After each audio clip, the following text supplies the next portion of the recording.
This is part 3 of the reading of The Secret World Government or The Hidden Hand, The Unrevealed in History, 100 Historical Mysteries Explained, by the Anti-Bolshevist Publishing Association at 15 East 128th Street, New York City, 1926, written by Major General Count Cherep Spiridovich. Please follow my work on X at Liam X Mail, triple X Mail. Liam triple X Mail. The Invisible World Government. Proofs of its existence. To prove to my readers how indispensable this book is, and able to make clear the existence of the Judeo-Mongol Invisible World Government known as the Hidden Hand, I shall mention the most vital declaration of the great political leaders. All that amazed the brainiest heads of humanity will be an open secret to my readers. Why France and Russia went to war in 1812 has been a puzzle. It was the Hidden Hand that organized it. Disraeli Lord Beaconsfield wrote in 1844, Coningsby, page 252, "The world is governed by very different personages from what is imagined by those who are not behind the scenes, i.e., not by kings and ministers." Disraeli said not others, but different, which means not the kings, ministers, or other similar men, but absolutely different, possibly even of a different race. Who they are must be known first of all, and only then can we control them and establish peace, not before. Bismarck, the Iron Chancellor, perceived the existence of invisible forces, but could not or did not wish to formulate them, and called them imponderabilia, powers which no one could fathom. The existence of the Hidden Hand was stated by Lamartine. We wish to break every kind of yoke, yet there is one that is unseen, yet that weighs on us. Whence comes it? Where is it? No one knows, or at least no one tells. The association is secret, even for us, the veterans of secret societies. Mazzini to Dr. Bridenstine. What imbeciles or criminals are the Gentiles, who are upsetting the Christian monarchs in order to serve the Jewish? Beyond the Masons and unknown to them, through form generally, from them lay the deadly secret conclave, which nevertheless used and directed them for the ruin of the world and their own selves. Mr. George F. Dillon, in his The War of Antichrist with the Christian Civilization, page 72. But who is the head, and of whom consists the secret conclave which leads these misled Masons?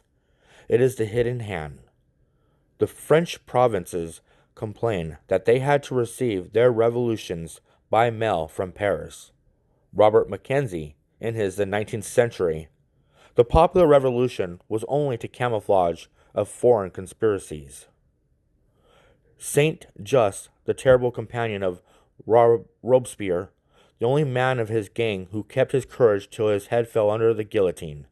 Yes, all the revolutions were prepared by the Hidden Hand, with criminals freed from jails, and by all kinds of bribed agents and adventurers headed by provocateurs of foreign powers, interested in checking the then strongest powers, France and Russia. Today, the United States is the strongest. 100 Historical Mysteries Revealed. Casimir Perier, president of the Council of Ministers and practically the dictator of France in 1832, talked of the mysterious vexations that filled his political life. He had often been forced to bend beneath a power superior to his own. Louis Blanc, in his History of 10 Years, 1830 to 1840, on page 611. What was this superior and mysterious power? It was not the king, who was C. Perier's friend. Was it not the same Hidden Hand that humiliated and overthrew his grandson 60 years later, when in turn he became president of France? History does not recollect another instance of such unparalleled success, of such immense fortunes won in such a short time by sheer force of intellect rising superior to all adverse circumstances. The firm of the Rothschilds startled the world like the flash of a meteor. The more one considers the marvelous manner in which it won its way to fame and fortune, the more incredible the story seems. From being dealers in old coins, the founders of the family and his sons rose to be friends of the government of every nation. Mr. John Reeves in his The Rothschilds, page 2 and 3. But he explains nothing, as nobody does except me. In times of revolution, authority remains with the greatest scoundrels. Danton, leader of one of the worst revolutions, French Revolution, by Miss Nesta Webster, page 390. This mighty revolution, which is at this moment preparing in Germany, and of which so little is as yet known, is developing entirely under the auspices of Jews, who almost monopolize the professorial chairs of Germany. Disraeli, in his Königsegg, page 250. In the movement of Vienna, in the month of March 1848, the people played no part.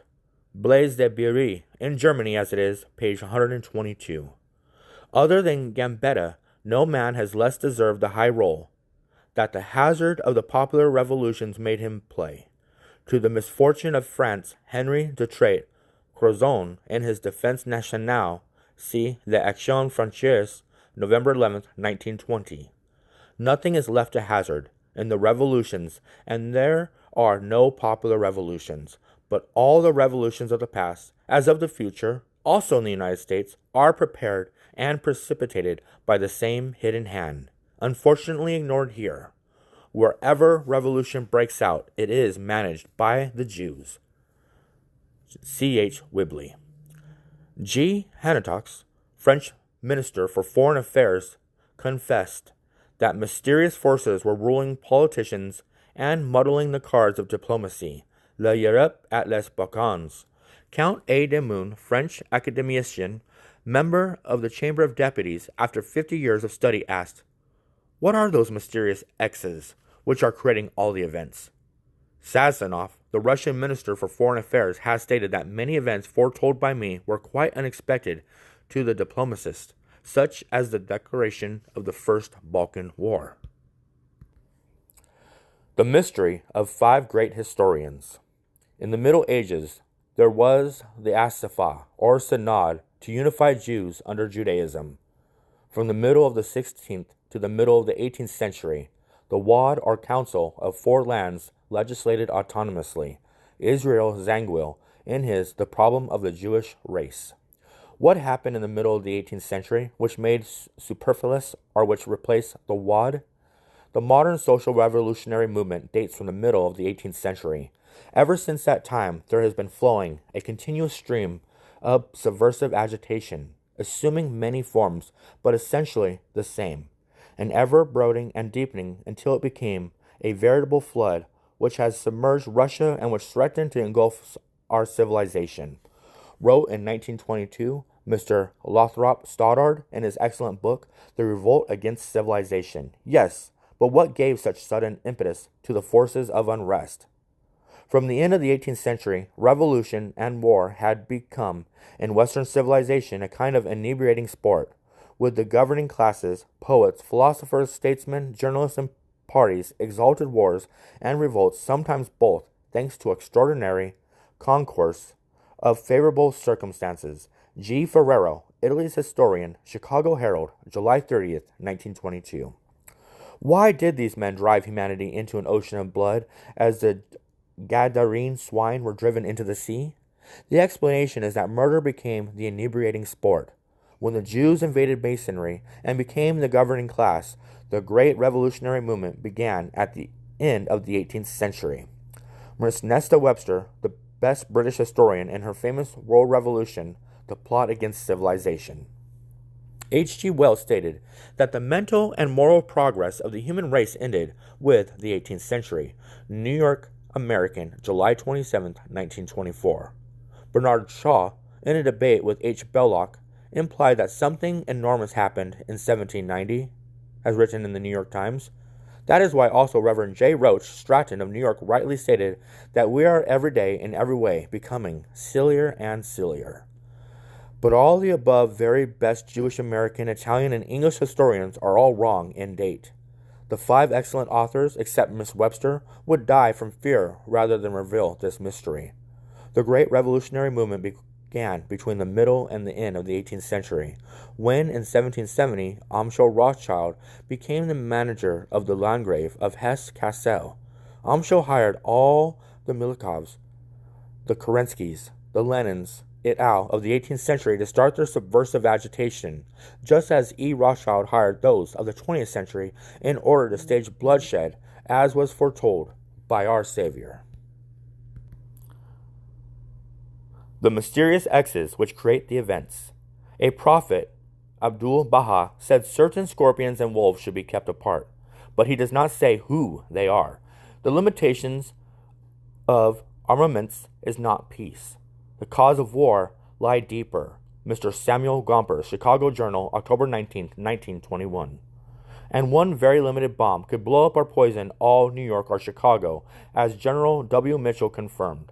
The Bishop of Michigan, Senator La Follette, the Bishop of New York, Mayor J.F. Hyland, and the New York Times have spoken vaguely about an invisible government. Miss Jane Addams, foremost woman of America, simply refused to answer certain questions after her talk. She said, "The women will save the League of Nations." "This league is Israel's mission," declared Mr. Israel Zangwill. "Would it not be better that women save Christian civilization and leave to Israel the task of saving their kosher League of Nations, which, according to the editor of Plain English, the talented Lord Alfred Douglas, was destined to be the Jewish central government for obtaining world domination?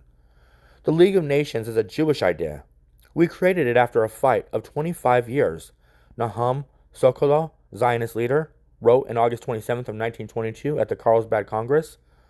Facts confirm that events following 1897, the Zionist Congress at Bell, were the result of the above Jewish fight. Remove the misconceptions produced by well-organized propaganda, appeals Mr. Joseph Daniels on July 6 of 1921, but he does not say where it is and why it is not revealed and forbidden. This improvement of Europe comes from below and not from above. Her rulers and her leaders are still viewing the men of her nations as hostile tribes. Amazingly, exclaims G.H. Lorimer, editor of the Saturday Evening Post, on July 8, 1922. Yes, but who are those rulers? Who hate their people? Surely they are not the Christian monarchs. Can the powder magazine of Europe be guarded from the danger that would come from the sparks of a Viennese revolution? Can the danger of lightning and the flames of another war be avoided? If Europe is to be saved from this catastrophe, and I believe it is to be immediately imminent, some formula must be found. F.A. Vanderlip, Chicago D-News. Yes, and I give this formula as efficient as it is simple. It is the trial of Ed Rothschild V and of his 300. The League of Nations is entirely run by the Jews. Paul Hymans, President of the Council, Sir J. Eric Drummond, Secretary General, Paul Montus, Chief of the most important political section, Major Abraham, Assistant Chief of the section, Miss N. Spiller, Secretary of the section, etc., etc. The Jews, Valet, Albert Thomas, who helped with French millions to enthrone the Judeo-Mongol Bolsheviks in Russia, is the chief of the labor section. He receives a fabulous salary. See Le Perot Juif, Le Renier d'Israël chez les Anglo-Saxons, at B. Grasset, 61 Rue des Saints-Pères, Paris. Satan versus Christ. Satan offered all the kingdoms of this world to Christ in order to prevent him from spreading his teachings. And having failed in this, Satan readily found Jews willing to kill Christ, and this being insufficient to annihilate his dogma. These efforts of the Jews, which can be traced step by step from the death of our Savior until today, were and are backed by Satan, his followers, and their agents. In order to succeed more easily and to exercise their power in all its magnitude, i.e. to establish Israel above all, the Jews have kept their government secret and invisible. In order to dissimulate their purpose, they organized thousands of years ago their numberless executive committees under the name of Freemasonic lodges. Those lodges bribed or attracted by deception the most influential and unscrupulous Christians and made them, some of them unconsciously, further their satanic plan. Immense libraries of books confirming that Freemasonry is an entirely Jewish organization may be found in Paris at La Renaissance de Francaise, located at 3 Rue Sofrino, at the Revue Internationale des Sociétés of Secrets at 96 Boulevard Malesherbes, and at La Vieille France, 5 Rue des Prox Clercs, written by such authors as Join, Gohier, Copin, Alpinacelli. Dost et al. It is a real disgrace that these books have not yet been translated into English. Facts of world importance are known to few men, and we need more facts. Humanity cannot find the light unless it has facts. The editor of the Chicago Daily News. The chief and perhaps the only object of Freemasons, except a few lodges which are mock Masonic, and especially the Grand Orient of France, is to ruin the Christian Church and every state which is not yet governed by a viceroy at the Jewish Supreme World Government, and bring about anarchy, as foretold by the famous Russian philosopher Dostoevsky in 1880, which will compel the people to recognize Israel above all. Miss Nesta Webster, in her 3 excellent books, The Morning Post and its Cause of World Unrest, and numerous authors, expose in detail the history of the creation of Freemasonry by the Jews, and also how the Jews later invaded or re-educated nearly all the Freemasonic lodges opened by the Christians. To be a Freemason means to hobnob freely with hell. Nearly all Masonic lodges became laymen's synagogues. As soon as the Jews joined Gentiles, Masonry murders began. The Jews supply 50% of the criminals, Chief Police General Bingham. Add to this figure numerous criminal Jews camouflaged as Russians. The Plan of Hell. A Jew, Abby Joseph Lemon, wrote in 1886, "There is a plan of hell to disorganize at one blow Christian society and the beliefs of the Jews, then with this double organization to bring about a state of things where, religiously speaking, there will be neither Christian nor Jew, but only men stripped of divinity, and where, politically speaking, the Christian will become, if not the slave, at least the inferior of the Jew, the master. At the hour in which we hold the pen, we see this plan unrolling itself in somber horizons and great funeral lines." Thus the Jews knew in 1886 what would happen in 1914 and 1918. It is true that there is a plan of hell, i.e. of Satan, but it is not true that it would destroy the beliefs of the Jews. No, according to Christ, the Jews are the sons of Satan, and faithful to Satan the Jews will remain. Quoting the above words of Jewish Patriot, the author of The Cause of World Unrest warns, "This passage suggests that there is some terrible sect controlled by the Jews for destruction of our present social order," on page 87. Yes, but why not reveal this Jewish organization and its known leaders and thus disarm them? How would it be possible for Americans to avoid fatal political blunders worse than crimes if nobody could solve the mystery of these hidden forces? It is always the same hidden hand. A prominent Jew, Ringroos, wrote, "There is a Jewish conspiracy against all nations, but first of all against France, and the principle of order which she represents in the world. This conspiracy occupies almost everywhere the avenues of power. In France, it is at present the actual reigning power. For observe that there are all intelligent men see the danger, all those who think French thoughts, those who have any care for the future of France are getting ready for the struggle. The only people who appear not to know it are the very people who have no excuse for not knowing it, the men in the government. I not only say it was the duty of these men to see the plot which is being woven against France, I say these men were in the best position for seeing it. They alone, however, showed no reaction against this double assault of Jewish revolution and Jewish finance. They have been domesticated by the latter. They have bowed before the former. Am I wrong in speaking of a Jewish reign? If it is less apparent than in Russia and Bolshevik Hungary, it is none the less real. And it is against the interests of France that it exercises its rule over it. Whoever observes and thinks sees the peril. At the same time we see parallel with it, and consequent upon the progress of the universal Jewish conspiracy, a recrudescence of anti-Semitism. The universal Jewish conspiracy must be disrupted, or France will perish as did Russia. The evidence presses on all minds. Even political passion is not strong enough to mask it. The life of France is at stake. We must take sides either for France or against her. La Navue Mercure, June 1922. A few imperialists make the sinister proposal, new French ships. They are not French people. Representative Cooper, Chicago Tribune, December 18, 1921. In his book, L'Entrée des Israélites dans la Société Française. The most formidable sect in the world, the curse of the Romanovs, Thus a Jew, Anglo Report, entitled his huge book, but did not reveal who cursed them. The appalling thing is not the tumult, but the design. Through all the fire and smoke of the French Revolution, we perceive the evidence of calculated organization. The managers remain studiously concealed or masked, but there is no doubt about their presence from the first Lord Acton, the famous Cambridge professor, in his essays on the French Revolution. But he does not reveal who these managers were.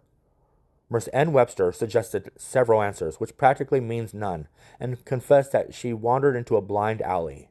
Everybody fears to speak of the hidden hand, the mischief maker. The Jews maintain the greatest secrecy about their occult government, but hundreds of writers, even Jewish, have confirmed its existence. A repetition interposes itself.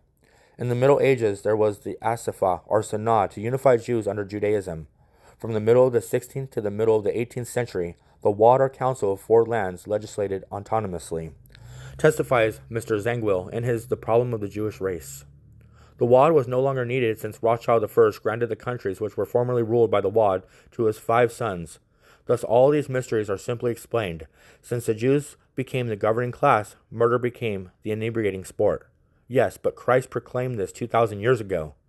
There are numberless proofs that the Jews never sought the improvement of any nation, but that their aims were to murder and de-Christianize. The same is now true of Russia, lulled by the Jew Bolsheviki. Lenin was the chief of the most formidable sect in the world.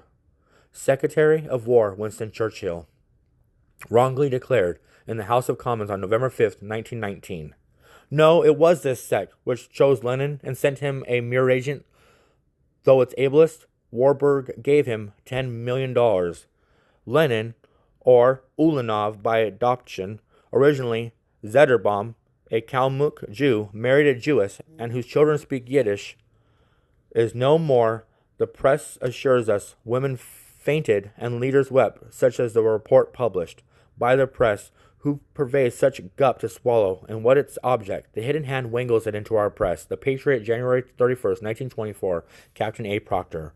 What is this formidable sect, of which Abe Burrell speaks in the 18th century and Churchill in the 20th? Upon the answer may rest the safety of Christianity and of civilization based on Christianity. It was a power outside of Russia. It was a worldwide power, and it was strong enough to bring Russia down, and also the House of Hohenzollern. What was it? The author of The Cause of World Unrest, page 35. Nobody ever answered except I. It is the hidden hand. Once more, we are in the cycle of revolution. Miss Nesta Webster. The financial octopus strangling America. The Secretary of the Treasury during the war, Mr. William Gibbs McAdoo, pointed out on June 22, 1924, the danger of the invisible government, the hidden hand, which he said is located in Wall Street, in reality rather in Pine Street, and implied that the newspapers do not give the facts, as did also Mr. W.J. Bryan. New York is a city of privilege. Here is the seat of that invisible power, represented by the allied forces of finance and industry. This invisible government is reactionary, sinister, unscrupulous, mercenary, and sordid. It is wanting in national ideals and devoid of conscience. This kind of government must be scourged and destroyed. Yes, but this invisible government in Wall Street or Pine Street is but a branch of the Judeo-Mongol world government, headed today by Edward Rothschild V in Paris. Mayor J.F. Hyland of New York declared on June 24, 1924, Wall Street is a hotbed of political and financial schemes and plots for the control of everything, from the food you eat to the clothes you wear. It is in Wall Street that the international bankers grind out gold and more gold for the favored few, move faithless party leaders, nominate candidates for public office, and use the Army and Navy of the United States for their private purposes as relentlessly as does the hand of fate move the children of men. Does not this most startling declaration prove that the international bankers, the hidden hand, could throw the United States into a war whenever they desire it for their own ends? War starts in the brains of a few conquerors, financiers, or autocrats, not in the mind of the dull mob. Brisbane, the New York American. Let the assassins first stop murdering. French dictum. The real menace of our republic is the invisible government, which like a giant octopus sprawls at slimy length over city, state, and nation. At the head of this octopus is a small group of powerful banking houses, generally referred to as the international bankers. This little coterie of powerful international bankers virtually runs our government for their own selfish ends. declared Mr. John F. Hyland on March 26, 1922 in Chicago. All this is true, but Mr. Hyland purposely or unknowingly stated an untruth when he added that the octopus is headed by J.D. Rockefeller. The latter is not a banker, is not international, but 100% American, and is not a menace, because he would spend $100 million to prevent what the Rothschilds would willingly spend $100 million to attain. Visualize that the Christians murder one another. And the Rothschilds and the 300 are 200 times richer and meaner than are the Rockefellers. Misinforming the public, as did Mayor Hyland, is especially harmful on the eve of an assault upon the United States by the hidden hand. We speak loosely of the Morgans and Rockefellers, but can trace little evidence of their control, wisely states the eminent Mr. Theodore H. Loon of Chicago. The hidden hand is an absolute monarchy. Mr. George Lloyd himself, a friend of the international bankers, however, wrote, "The international bankers dictated the Dawes reparation settlement. The protocol, which was signed between the Allied and Associated Powers and Germany, is a triumph of the international financier. Agreement would never have been reached without the brusque and brutal intervention of international bankers. They swept statesmen, politicians, and journalists all on one side and issued their orders with the imperiousness of absolute monarchs, who knew that there was no appeal from their ruthless decrees. The settlement is the joint ukase of King Dollar and King Sterling. Dawes' report was theirs. They inspired and fashioned it. The Dawes report was fashioned by the money kings. The orders of German financiers to their politicians were just as peremptory as those of the Allied bankers to their political representatives. Will this last? If the settlement brings peace, there are multitudes who have hitherto disliked and distrusted cosmopolitan finances, who will secretly bless it and feel that Providence has at last found good use for the international financier." The New York American, June 24, 1924. All those Allied and German Jews, members of the hidden hand, are in reality Judeo-Mongols, according to history and the Jewish Encyclopedia, who are arousing all the Mongols. On June 16, 1900, the Jew-owned newspapers in Europe published as news that the German ambassador to China, Count Clemens von Ketteler, was killed because he entered the district of Peking, forbidden to the whites. But the murder occurred exactly 2 weeks later, and precisely when he came into the district. For this Chinese crime, the Chinese people were severely punished in order to irritate the Asiatic against the white. Who did all this? Somebody in the entourage of the Kaiser persuaded him to be most drastic with the Asiatics. Who staged the crime in Peking, and who acted simultaneously in Berlin, and who knew 2 weeks ahead that this would occur? By a combination of big capital and Bolshevism, Judaism is getting ready to conquer the world. Deutsche Tagesordnung. The Judeo-Masonry means constant wars. The Universal Anti-Jewish Alliance, the Aryan Committee, 33 Rue Giuffredo, Nice, France. Lloyd George said he did not believe any rulers or statesmen caused the war. It may be a century before the world will know the full truth. Senator Copeland. I state now the hidden hand caused this and all wars incidentally. Of course, in Peking, as in all the important towns of Asia, there are agencies of the Sassoon Rothschilds, as confirmed by the Saturday Evening Post on July 19, 1909. And Bleichroders, the Berlin agents of the Rothschilds, were practically the tutors of Bismarck and of other chancellors of Germany, including the Bethmann Hauweg Rothschild, a Jew, the hero of the scrap of paper who started the World War. The hidden hand fears truth. When Mr. Lloyd George promised to hang the Kaiser, there appeared in the Financial News on February 17, 1920, my prediction: no trial of the Kaiser. The unseen hidden hand will not allow the trial of the Kaiser because he may reveal most of its crimes. Instead of signing the peace treaty, casting out Bolshevism, only 30,000 soldiers were needed in 1918 and only 300,000 from the 10 Allied powers in 1919. The hidden hand wished to bleed Russia white and to enslave Europe by ruin and starvation, has imposed a covenant showing its non-Christian origin and objects. On July 3, 1922, in the Chicago Tribune was published an interview of Baron C.V. Rodowitz, Nye, with the Kaiser, in which the latter declared that the Jews were at the bottom of the world's every ill. You see that I was right in foretelling that the Kaiser would denounce the hidden hand if he were tried. This is the reason he was not brought to trial, and Lloyd George, knowing this, deliberately lied. Lloyd George cannot be trusted. Lord Ronda, November 1921. How immeasurably far from the truth are the statesmen who believe, as does Lord Pormore, that all the worst wars of recent times have been due to economic isolation, as is Signor Tettoni, ex-ambassador of Italy, who declared in Milan that a League of Nations would make war more difficult. No, Signor. No, the only way to prevent wars, among the white nations at least, is to expose the chief cause of wars, the Judeo-Mongol world governments, the direct legatees of Satan. If the Tsar would hang 300 criminal Jews, he would save 30 million innocent Russians and his family. Urbain Gohier, a great Frenchman.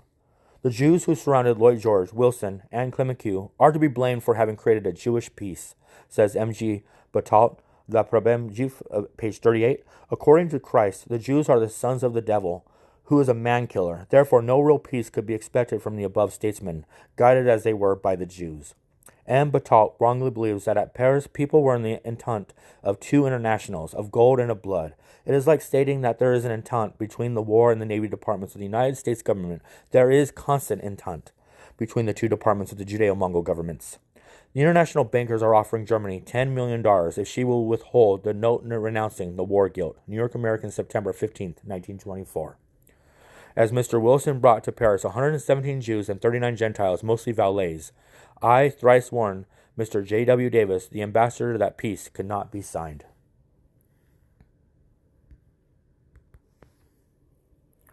There are 8 million Judeo-Mongols in the U.S. Every English-speaking person ought to read the 4 wonderful volumes of the International Jew, published by the Dearborn Independent. They cost only 25 cents each, but they give a mastery, though appalling and undeniable picture of the Jewish activities in the United States. It is a colossal pity that Henry Ford, a real genius, did not extend his study of the Jews in Europe. Also, where at least 200 of the 300 Jews comprising the hidden hand are busy at mischief-making. In Volume 2, we read, "How many Jews are there in the United States? No Gentile knows.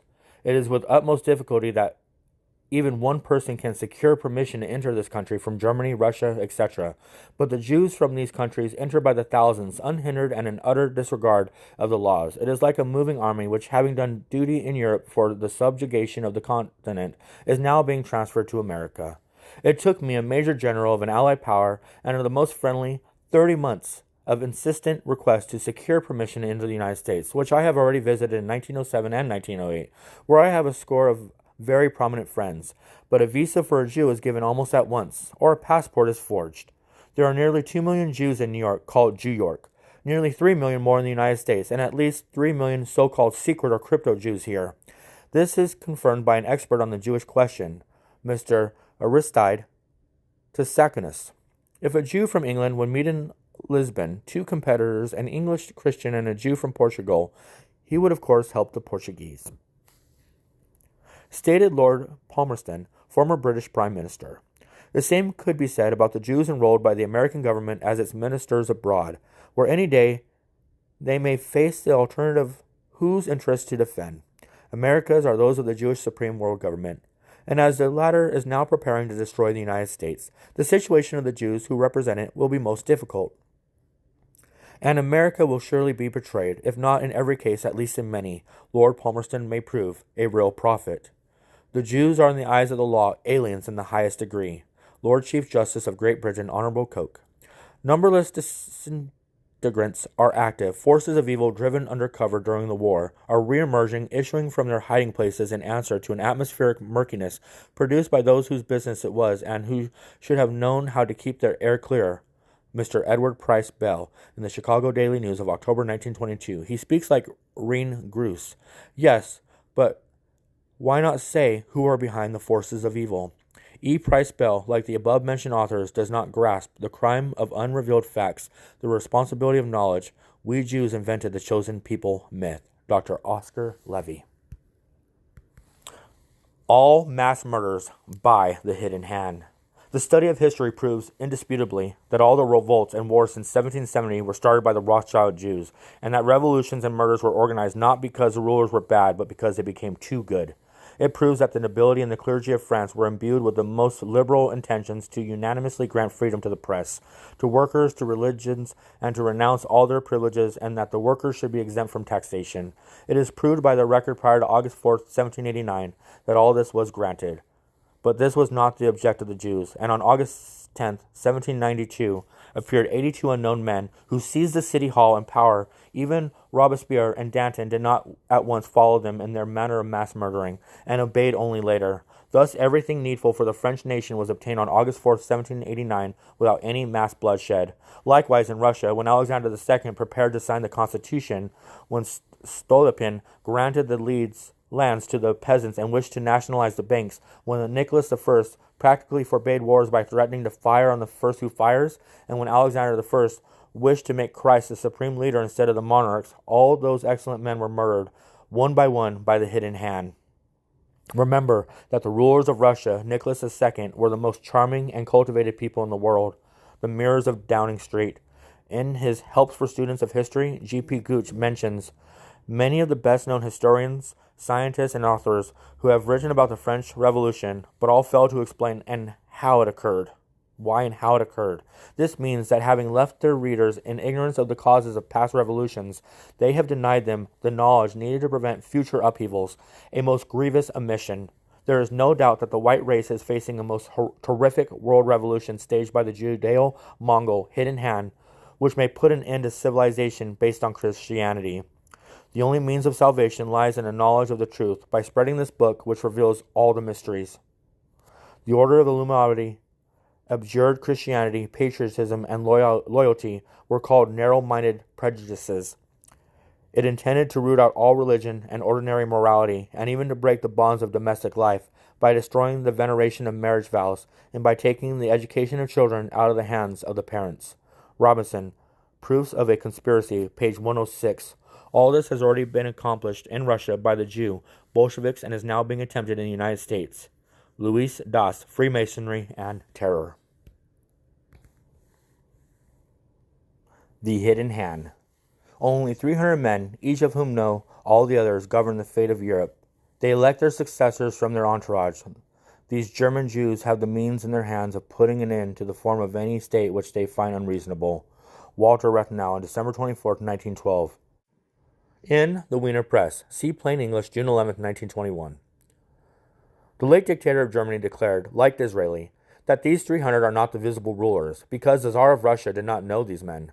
Thus, according to Rathenau, the Tsar was not among the persons who governed Europe, and thus the Tsar was not guilty of making the war. When these revelations of Rathenau began to be repeated, he suddenly died, as perished suddenly all who exposed the 300. Walter Rathenau's death was falsely attributed to the monarchists, but suddenly also the press stopped mentioning this mystery. We French believe that we know all about the forces of our planet, but we know nothing about the most terrific of them. These are in the hands of 7 men whose names our masses could not even rightly spell. These men, more powerful than Caesar or even Napoleon, rule the state of the globe. These men rule the chiefs of states, control and subdue the governing personages, manipulate the exchanges, and incite or suppress revolutions. Stephen Lusane, editor of Matin, Paris, on January 6, 1923, wrote, These 7 men are Edward Rothschild V, his nephew Sassoon Rothschild, the heir presumptive to the world throne, et al. These Jews form the Supreme Council of the Hidden Hand.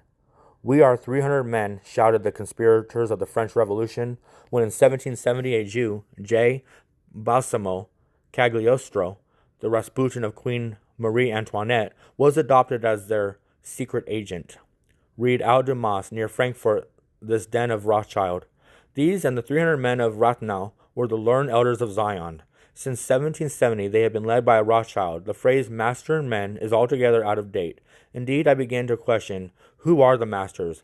Naively questioned Mr. J.H. Whiteley, members of the House of Commons, the Daily Sketch on October 27, 1920. Nominally, we govern ourselves. Actually, we are governed by an oligarchy of the American branch of the international bankers, Blunderbund. The British government is the camouflage behind which the money kings of the world have hitherto hid their economic warfare upon the masses of the world. Philip Francis, ex-editor of the New York American, in his The Poison in America's Cup, page 45 and 59. Whoever is in power in Downing Street, British Foreign Offices, whether conservative radicals, coalitionalists, or pseudo-Bolsheviks, the international Jew rules the roost. Here is the mystery of the hidden hand, of which there has been no intelligent explanation. Leo Maxey, editor, National Review of August 1919. The Jewish New York Times of September 8th, 1924, quotes the protest of the Zionist Executive Committee against settling Jews in the countries, Mexico, over whose destiny they have no control. The same Jews help settling Jews in the United States, which means they have control of its destiny. Historians at a loss. Nobody explained the mystery of Robespierre. Nobody explained why he was shot and why forgotten. I will. Dr. Dill Scott, president of the Northwestern University, and the late Professor Baron S.C. Korff of Georgetown University both falsely declared at Evanston in 1922 that there were many inexplicable and ununderstandable events in the French Revolution of 1789 and in the Russian revolutions of 1905 and 1917. Whether they were ignorants or hypocrites, the students remained untutored in the use of history, a mere fog even to the teachers, and without knowledge of the secrets of revolutions which are staged by the same evil forces. These forces organized also the revolution in Germany in 1848, and what is more vital to us, they are obviously preparing one in the United States, and may possibly start it in a few months. When one does not know the cause of an illness, it is most difficult to cure it. My criticisms of Miss Ann Webster's book, French Revolution 1920 in Plain English of August 28th and September 4th, 1920, inspired her. In her wonderful World Revolution 1921, she already dares to quote from Charles D. Héricourt, La Revolution, page 104. At Wilhelmsbad in 1782, it was decided to remove the headquarters of the Illuminized, i.e., re-Judaized or re-Satanized Freemasonry to Frankfurt on Main, which incidentally was the stronghold of Jewish finance, controlled by such leading members of the race as Rothschilds, Mayer Amschel. At this head lodge of Frankfurt, the gigantic plan of world revolution, practically murdering, was carried forward, and it was there that at a large Masonic Congress in 1786, the death of Louis XVI and Gustavus III of Sweden were definitely decreed, and also of Emperor Joseph II of Austria. The absence of these 8 lines in Miss Webster's book, French Revolution, most visibly detracts from its great value. Wilhelmsbad was a palace of Landgrave Frederick of Hesse-Kassel, Grand Master of the Bavarian Freemasonry, whose alter ego and practically Minister of Finances and Foreign Affairs was the same Amschel Meyer, the future Rothschild I, the world emperor and world assassin. Adam Weishaupt, a Jew, Mirabeau, Rousseau, and numberless actors in the events at the end of the 18th century were nothing but hired agents of the invisible Judeo-Mongol supreme government, the hidden hand, as are the Milikovs, the Kerenskys, the Trotskys, and other world traitors salaried by the Jews for the extermination of Christendom by any means. But instead of losing time over them, let us acquaint ourselves with the Rothschilds. They want to blow up the United States. Rothschilds, the forces of evil. What is the good of our being a wealthy nation if the wealth is all in the hands of German Jews? W. Hughes, the great premier of Australia, the House of Rothschild was and is the ruling power in Europe, for all the political powers were willing to acknowledge the sway of the great financial despot, and like obedient vassals, pay their tribute without murmur. J. Reeves, in his The Rothschilds, page 105. All the above mysteries and forces of evil, and this something which happened in the 18th century, in which L. Stoddard Ferrero, Webster, Zangwill, B. Shaw, and Wells mention but do not reveal, will be uncovered in this book, and I shall also explain the mysteries which puzzled the press concerning Northcliffe, Rathenau, the Venizelos, and others. All is understandable when one knows that this war, as every bloodshed since 1770, was organized by the Rothschilds, and as they control 90% of the press, it was ordered to keep silent about their nefarious deeds. A Jew, Sir Alfred Mann, the ex-Minister of Health of England, in his English review in The World Battle of the Jews, proved that the stupid Gentiles are between the Jewish anvil, capitalism, and the Jewish hammer, Bolshevism, well coordinated. Nothing would constitute a more needless and base betrayal of civilization than the recognition of the Bolshevik army in tyranny. The policy of American Anglo-German bankers is the most dangerous element in the whole chain of pro-Bolshevist efforts. The Bolshevist funds amounts to millions. Miss M. Gompers in the Chicago Tribune of May 1st, 1922. Not one single American asked him to explain, who are those American Anglo-German bankers, and why are they allowed to basically undermine the American government? However, the three above enlightening statements prove that the 300 men of the hidden hand are controlling the assault of both Jewish finance and of Jewish Bolshevism against Christendom. Bolshevism is the Jewish attack on civilization. The Patriotic Society of Great Britain, the Britons, in a manifesto. As all these American Anglo-German bankers are autocratically ruled by the hidden hand headed by Edward Rothschild V in Paris, it is clear that he is the real chief of Bolshevism, the actual curse of the world, and also the head of the financial octopus, which, according to common sense, Montaigne, Arkansas, is ruining the farmers and businessmen of America. Thanks to the help of Jews, B. Baruch, Eugene Meyer, A. Shapiro, etc., the farmers lost $32 billion. Gentiles Review, number 3. The system of banking causing the ultimate ruin of all those who cultivate the soil was the invention of Lord Overstone, with the assistance of the acute minds of the Rothschild bankers of Europe, R. F. Pettigrew, and Internet Crook. See the British Guardian. Warburg brought it here. Rothschilds recognized as monarchs. As was proved for the 1000th time at the Great Convention of Freemasons in Nantes, France, on April 23, 1883, Weishaupt enunciated the same doctrines as that preached by the Jew Bolsheviks of today, visualized the hatred of fatherland and of patriotism. When a man ceases to love his country, a Jew can buy him cheaper for any crime. Patriotism unites the nation, and this makes it more difficult to enslave it. The Jewish influence has led the Russians' revolution into the bypass of wholesale murder, torture, and rapine. New Witness, London, August 1st, 1919. Coningsby, Disraeli, perceived that all yielded to him. Sidonia L. Rothschild appealed to him, listened to him, were guided by him. What was the secret of his influence? Asked Disraeli in his Coningsby, page 258, and in the same book he reveals that practically all wars and revolutions were then financed by the same Sidonia L. Rothschild on page 218 and 219. Rothschild could be king of France if he desired. Mazzini, July 27, 1844. The Birth of Modern Italy, page 62 by Jesse White Mario. The Kaiser and Bethmann Hollweg were quite optimistic in believing that the conflict of the Austro-Serbian July 1914 could be localized and that the solution could be left to Austria and Serbia, Dr. Paul S. Reinck in his Secret Diplomacy on page 104. No, the Kaiser was deceived, but Bethmann Hollweg Rothschild knew perfectly well that he was deliberately pushing events towards war and ruin. As a Rothschild, he was one of the 300. The Saturday Evening Post of June 19, 1909 revealed, "The Montefiores have taken Australia for their own, and there is not a gold field or sheep run from Tasmania to New South Wales that does not pay them heavy tribute. They are the real owners of the great Antipodean continent, and when the day comes, as it doubtlessly will, when the Commonwealth decides to overthrow British rule, it will be of the Montefiores and their associates of the unseen empires that it will ask permission." How can the American expect Austria's help against Japan?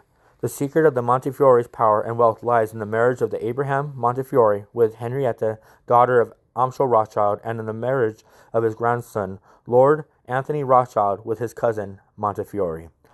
The League against Napoleon I, which was instrumental in shattering his dream of universal empire, was a Jewish organization. Walter Hurt, Truth About the Jews, page 323.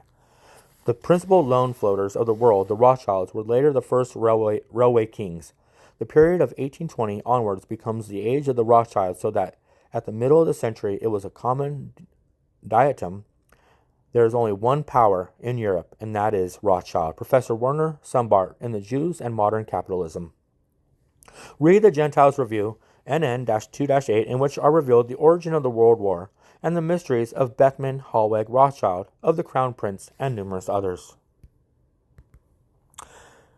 The undisputed autocracy of the Rothschilds. King Rothschild, James III, Emperor Nicholas, is what the first Russian Bolshevik Al Herzen, the Jew Herz, entitled a story of the 150-year assault by the Rothschilds upon the Romanovs. Fortnightly Review, April 1911, by a Jew Rappaport. I sold myself to Satan, Rothschild, but he is a German, i.e. from Frankfurt, Bismarck often repeated. Everybody knows that Clemenceau was led by Mandel Rothschild and Mr. Lloyd George by Sir P.H. Sassoon Rothschild. E. Mandel House led Mr. Wilson Rothschild of London, discussing in Berlin a loan of $2 billion. With the Jews, Rosen and Rothenthal, German ministers, said, "If I decide it, no state on earth would dare to oppose it." The Daily Express of London, 1921. "Make Rothschilds pay all France's war losses," recently pleaded one of the most esteemed senators, M. Gaudin de Valenne, in the French Senate. Numberless proofs of the leading role in nefarious politics continuously played by the Rothschilds were adduced in the weekly La Vie Franche, Paris. "Rothschilds are everywhere, masters of the financial situation," wrote a rabbi in his book, A Rabbi on Goyim, Gentiles, read by Sheikh Deputy Bresnowski in the Parliament of Australia in 1901. Luke Sweta by P. Shabelsky Bork, P. page 128. "There is but one power in Europe, and that is Rothschild. He no longer needs the state, but the state still has need of him. M. Will." It's the Bank of Rothschild. Influence was so all-powerful that was saying no war could be undertaken without the assistance of the Rothschilds. They rose to a position of such power in the political and commercial world that they became the dictators of Europe. J. Reeves, Bismarck, Beaconsfield, Gambetta, et al. These are as a force are a mere mirage. It is the Jew, their master, who is the real force. He will proffer one word, and Bismarck will fall. Dostoevsky in 1880. And so it happened. He also meant Rothschild. The same is said by the very best authors and patriots of Europe, all about the Rothschilds, who by one word can cause the downfall of a Lloyd George, to say nothing of the sinister Jew dictators of Russia, Trotsky of France, the Mitterrand Khan of Italy, Schanzer of Germany, Rathal of Czechoslovakia, Masaryk of Turkey, Mustafa of Central Asia, Enver Pafa of Greece, and E. Venizelos and others. The world government leaders are pagans, Reverend C.F. Wishart. So well do they, the Jews, understand the power of money that we seldom if ever see a Jew who is a pauper. Acting upon this ancient knowledge, the House of Rothschild with a few co-religionists conspire to own the world. Miss Mary E. Hobart in her book, The Secret of the Rothschilds. Unfortunately, there is nothing concerning the Rothschilds in it. Rothschilds, real Satanizers, man-killers. What hidden hand is protecting the purveyors of pornography? Why does not the Censor Act? The Patriot, June 11, 1925, Dr. Stuart Holden. Even the cautious New York Evening Post confirmed the Kaiser had to consult Rothschild to find out whether he could declare war. Another Rothschild carried the whole burden of the conflict which overthrew Napoleon, July 22, 1924. The Jewish Humanite in Paris admitted September 20, 1924. The revolt in Georgia Caucasus was staged by Rothschild. The Hearst Chicago Evening American stated, "The Rothschilds can start or prevent wars. Their word could make or break empires." December 3, 1923. In the Imperial Archives in Berlin, we found a letter from Rothschild to Wilhelm II dated 1911 urging against war. Walter Hurt, Truth About the Jews, page 324. As the war was quite ready, with Morocco as pretext, why did Rothschild postpone it? Because he wished previously to murder the Prime Minister of Russia, Stolypin, and also to irritate all the world against Russia by staging the ritual murder of Andrew Yushkinsky, which, as Rothschild thought, would provoke pogroms, and these would serve as pretext for starting a worldwide campaign against Russia, just as was the most successfully exploited the Kishinev pogrom staged by Jews before inciting Japan against Russia. The editor of the New York Evening Post stated, "Somewhere behind the fog bank of propaganda, sinister unseen hands are seeking to destroy the peaceful relations between the nation and Japan. Japan does not want war. Certainly America does not want war. Why then this perennial clamor that Japan is an enemy to be watched, distrusted, dreaded, armed against, and finally fought?" December 9, 1924. Yes, Japan does not want war, America still less. However, the war is practically imminent. Why? Because, as the editor recognizes, there is an unseen hand, or as it is called, the hidden hand, which desires war, and war and disaster will surely come. Maybe in 1926, unless the Americans open their eyes and spread the message of this book, thereby arresting the hidden hand. Have we, straining every fiber of our national body, escaped Pax Germania, only to fall into Pax Judaica? The Times, London, May 8, 1920. The World War caused the United States alone a direct expense of some $40 billion, which passed through the hands of the satanic Rothschilds. And the next war, which may annihilate this country possibly within a few months, will be decided and started by the same Rothschilds. And what do Americans know about those super arbiters of America's fate? Nothing. Alphonse Rothschild consented to pay all the indemnity of France to Germany if France would elect him king. Comte de Harrison in his journal, De un officier de ordonnance.